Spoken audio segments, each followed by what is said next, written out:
Why is Ukraine a divisive subject in the US? Thanks everyone for your replies. It's been really helpful to see both sides of the argument. Apart from the person who seems to think I know Tony Blair personally. To that guy, I apologize for not stopping Blair invading Iraq when I was 5. I should have done more. As a fellow Brit, there are some factors at play in America that I guess aren't taken into account in the UK. Many Americans see that the big countries of Europe like Germany and France aren't taking Ukraine. Are European security seriously enough? That NATO is just framed as an alliance, but is really an expectation for America to do all the dirty work when it comes to defense, whilst most of Europe can neglect that policy area. This is understandably an arrogant mentality on Europe's part, especially when Ukraine is a more immediate problem for Europe.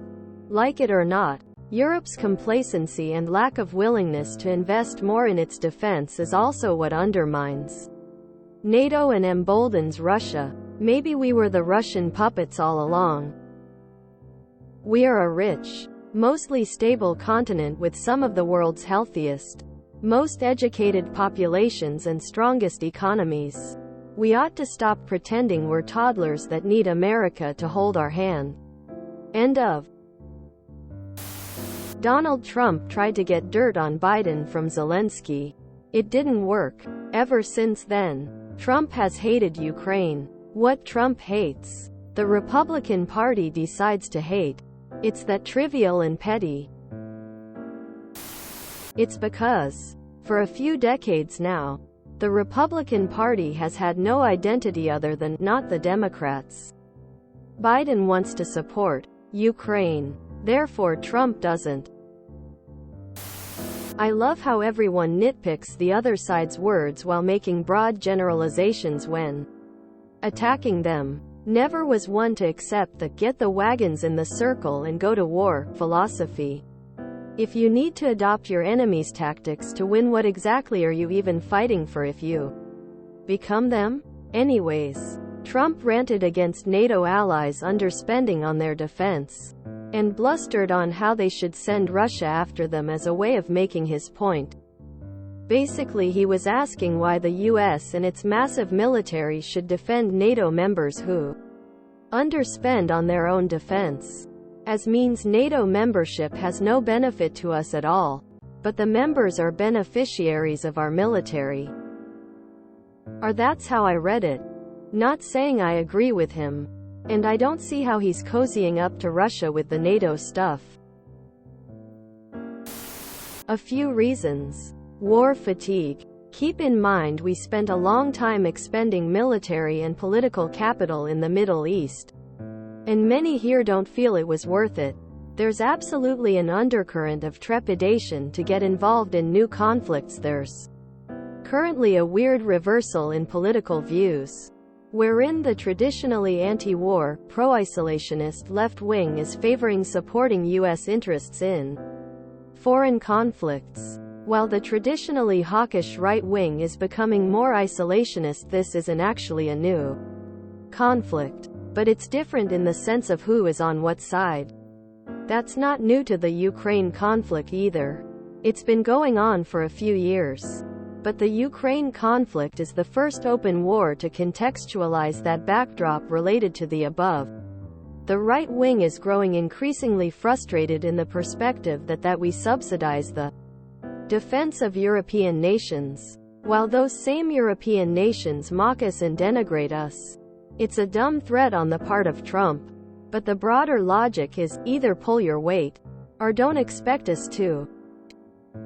Keep in mind a big part of why Trump has broad-scale appeal among conservatives isn't necessarily because of his tangible positions, because he doesn't really have that many, and more because the man is a giant middle finger to the political left who the conservative side of American feels is constantly encroaching on their lives. The left takes issue with Trump. No duh. But because of the mentality that the political left seeks to extinguish conservatism. Conservatives, right-wingers often feel compelled to side with Trump as a symbol of anti-left-wing politics. As for Trump's NATO comments, it's hard to say if he really meant what he said. Keep in mind this is the guy who basically threatened to nuke North Korea, then stepped on NK soil and shook hands with Kim. I honestly think he says a lot of things to appear tough and drum up attention, but he frequently doesn't follow through, which often is a good thing, because we are spending a lot of money on it. After Iraq and Afghanistan, many Americans loathe supporting open-ended military conflicts. Many Americans also see the American role in supporting democracy and NATO as outsized compared to their peers. This should give us all pause. We should continue to support Ukraine and other fledgling democracies, but that support should have conditions, limits, and clear expectations set between all. Pledging unlimited support indefinitely only lets the conflict continue. Recapturing Luhansk, Donetsk, and Crimea seems out of reach at current time. Insisting on Ukraine taking back all lost land only continues the conflict. Accomplishing these military objectives will be difficult without a shift in strategy, and level of support by the West would be required. It's clear that the West is not ready to commit to these objectives with current support levels. If this were to change, Americans should reconsider, but if Americans are playing an outsized role, and Europe will not take on a larger role, then we are at a stalemate, and concessions and de-escalation would be a better option for long-term peace and stability in region. I think it's just fatigue. We get out of one war we shouldn't have started or been involved in, and that every politician in existence told us. Our involvement in this and wars like it is the reason we don't have free or cheap healthcare, and jump right into another war. And then this war is championed by the same politicians that said that about healthcare. Edit. And when asked why we are in Syria, most of them just give you blank stares. Some people don't think the US should be meddling in other people's affairs. Period. The US is paying for a large part of the bill, and most NATO countries are still not paying the promised 2% of GDP. Because Republicans are owned by the Russians and the Russians are invading Ukraine. Despite what the very loud minority of political sycophants on either side will tell you, a majority of Americans are tired of our government policing the world. We don't believe we can or should be taking sides in European, Middle Eastern, or Asian conflicts anymore.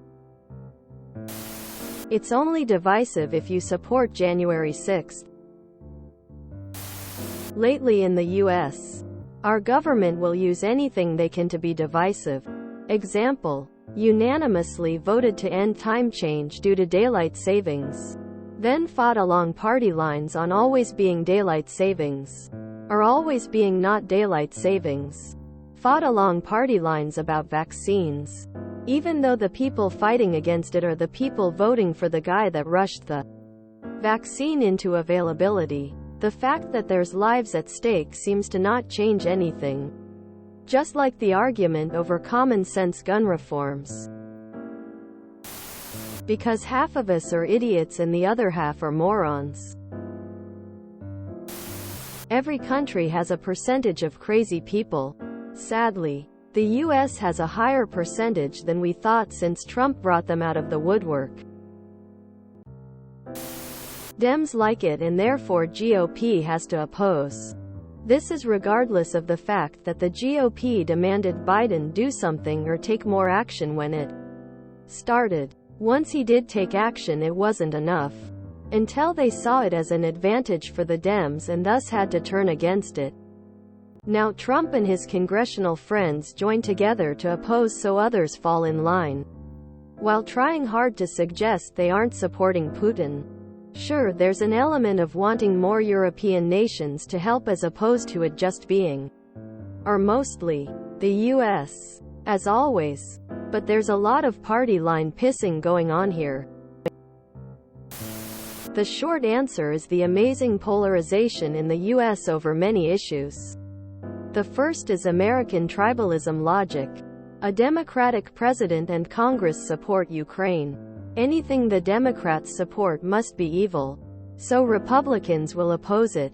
The second major factor is that Trump opposes more aid to Ukraine because they rebuffed his attempts to smear Biden. Anything that Trump supports must be on the side of the angels.